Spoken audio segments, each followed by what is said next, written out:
సమయం ఆసన్నమైంది. 1,30,000 మంది గుండె చప్పుళ్లు, ఒకే స్టేడియం, ఒకే లక్ష్యం. రేపు అహ్మదాబాద్లోని నరేంద్ర మోదీ స్టేడియం సాక్షిగా ప్రపంచ క్రికెట్ చరిత్రలో ఒక కొత్త అధ్యాయం మొదలవబోతోంది. ఒకప్పుడు మనల్ని ఓడించి ఇంటికి పంపిన న్యూజిలాండ్ ఇప్పుడు మన గడ్డపైనే మనల్ని ఢీకొట్టడానికి వస్తోంది. కానీ వాళ్లకు తెలియని విషయం ఒకటి ఉంది. ఇది నయా భారత్. ఇక్కడ లెక్కలు తేలడం కాదు, రికార్డులు బద్దలవడమే చరిత్ర. సెమీస్లో ఇంగ్లాండ్కు తాండవం చూపించిన మన సంజు శాంసన్ బ్యాట్ మళ్లీ ఊపందుకుంటోంది.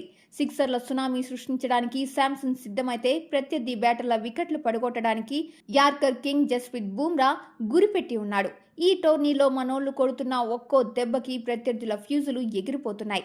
కివీస్ టీంకు ఒక్కటే హెచ్చరిక, ఇది వాంకడే కాదు, అహ్మదాబాద్. ఇక్కడ గాలి కూడా మన జెండా వైపే వీస్తుంది. మన కుర్రాళ్లు మైదానంలోకి అడుగు పెడితే స్టేడియం మొత్తం ఇండియా ఇండియా అనే నినాదంతో దద్దరిల్లిపోవాల్సిందే.